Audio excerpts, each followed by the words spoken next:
अस्सलामुअलैकुम। Class 9 physics 2025 की नई किताब, इसका chapter number 5 work, energy and power. प्यारे बच्चों, इस वीडियो में आपके साथ मैं शेयर करूंगा इस चैप्टर के शॉर्ट क्वेश्चंस के आंसर।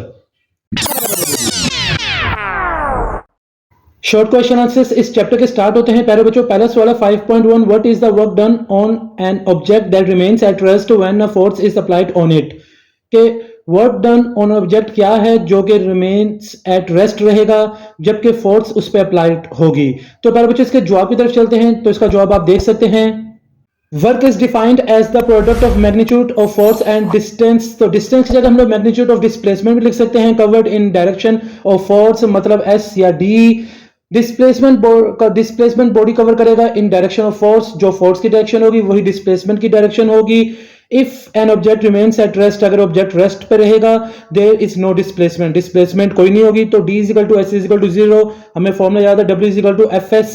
तो हम लोग सिंपल D या S की जगह हम 0 लगा देंगे। जब फोर्स से मल्टीप्लाई होगा तो W इजिकल टू 0। आप इस तरीके से जब लिखेंगे तो आपको बोर्ड एग्जाम में अच्छे नंबर मिल जाएंगे।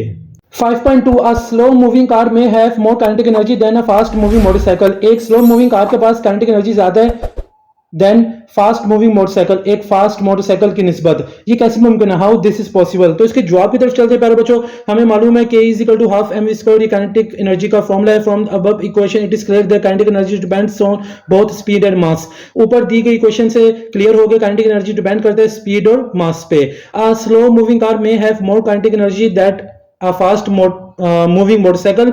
एक स्लो मूविंग कार के पास मोर काइनेटिक एनर्जी हो सकती है if the car has significantly more mass than motorcycle, अगर कार के पास सिग्निफिकेंटली मोर मास हो निस्बत मोटरसाइकिल के। तो प्यारे बच्चों, ये था 5.2 का answer. 5.3 A force F1 does 5 joule of work in 10 seconds। एक फोर्स F1 है, उसने 5 जूल काम किया 10 सेकंड में। Another force F2 does 3 joule of work in 5 second.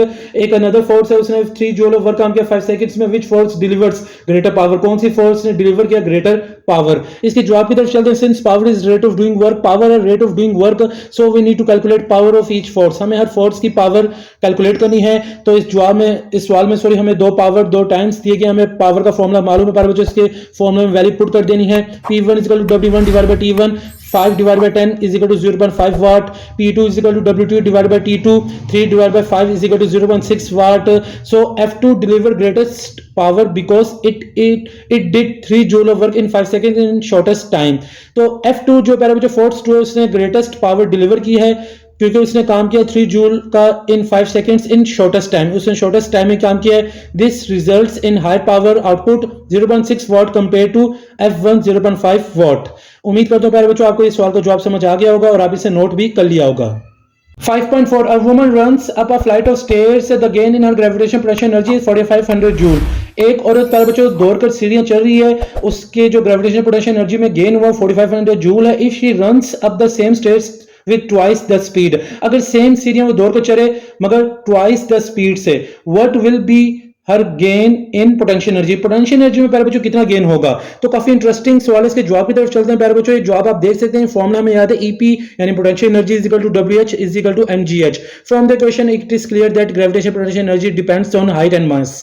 इस इक्वेशन से क्लियर है कि ग्रेविटेशनल पोटेंशियल एनर्जी डिपेंड करता है हाइट और मास पे, नॉट ऑन स्पीड, स्पीड पे नहीं करता। Since height remains same, her gain in potential energy remains 4500 joule.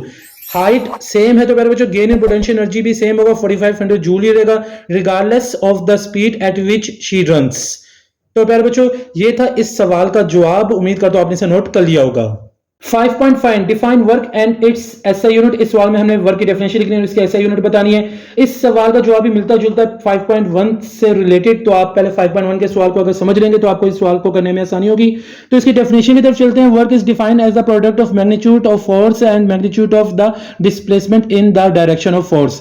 तो ये थी इसकी डेफिनेशन। आपने सिंपली इसका फॉर्मूला लिख देना है, W is equal to FD। ऐसे यूनिट की बात करें, ऐसे unit of work is joule J। तो आप इतना लिखेंगे, इस तरीके से लिखेंगे तो आपको अच्छे नंबर मिल जाएंगे बोर्ड के पेपर में। 5.6 what is potential energy of a body of mass m। आपने potential energy of body of mass m बताना है when it is raised through height h।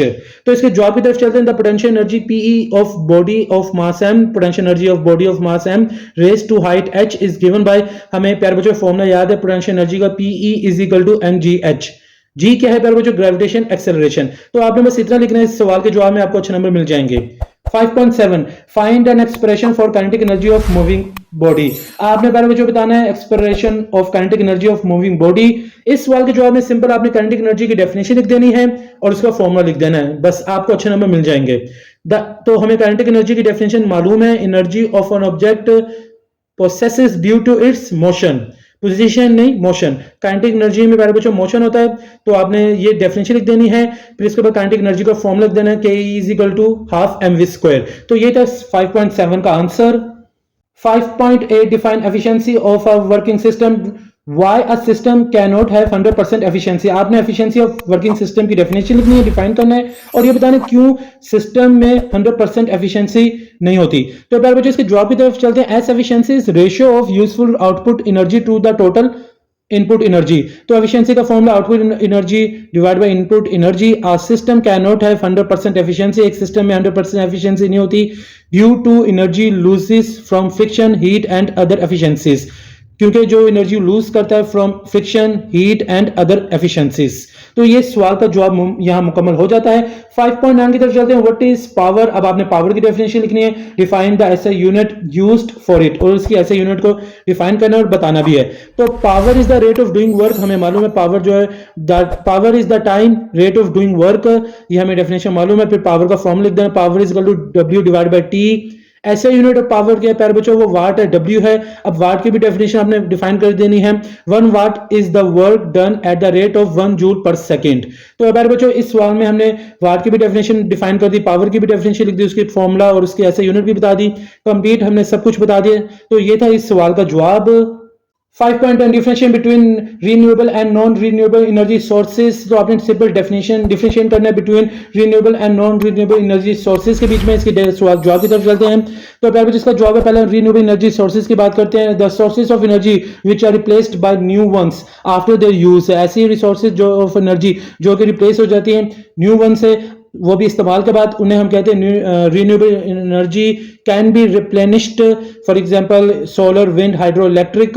Non renewable energy है प्यारे बच्चों, नॉन रीन्यूएबल एनर्जी सोर्सेज अब वो sources है which are डेप्लेटेड, डेप्लेटेड यानी खत्म हो जाती हैं, विद कंटिन्यूस यूज, लगातार इस्तेमाल होने से, finite supply. For example coal, oil, natural gases. तो प्यारे बच्चों यहां आकर आपके इस चैप्टर के शॉर्ट क्वेश्चन के जो आंसर्स है वो कंप्लीट हो जाते हैं। उम्मीद करता हूं आपने सब सवालों के जवाब नोट कर लिए होंगे। मुझे सर हसन शबीर को इजाजत दें, एक नई वीडियो में आपसे फिर मुलाकात होगी। जज़ाकल्लाह।